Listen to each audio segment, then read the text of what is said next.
নিচে একটি ছোট গল্প দেওয়া হলো মা বাবাকে ঘিরে, যা ভালোবাসা, ত্যাগ আর পরিবারের গুরুত্ব তুলে ধরে। গল্প ছায়ার মতো মা বাবা। ছোট্ট শহরের এক কোণে থাকত রাহুল নামের এক ছেলে।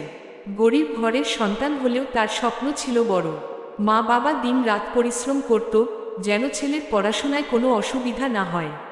মা সকালে মানুষের বাসায় রান্না করত, আর বাবা রিক্সা চালাতো। রাহুল সবসময় বলতো, আমি বড় হয়ে এমন কিছু করব যাতে তোমরা আর কষ্ট না পাও।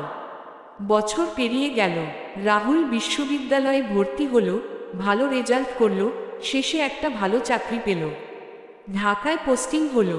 প্রথম মাসের বেতনেই সে মায়ের জন্য একটা শাড়ি আর বাবার জন্য নতুন জুতা পাঠালো। মা বলল, তোর এই উপহার আমার চোখের পানি এনে দিল। একদিন সে ফোনে বলল, তোমরা আমার কাছে চলে আসো, তোমাদের আমি আর কাজ করতে দেব না।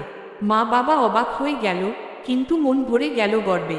রাহুল জানে, তার আজকের অবস্থানের পেছনে রয়েছে মা বাবার নিঃশর্ত ভালোবাসা, ত্যাগ আর অগাধ আশীর্বাদ।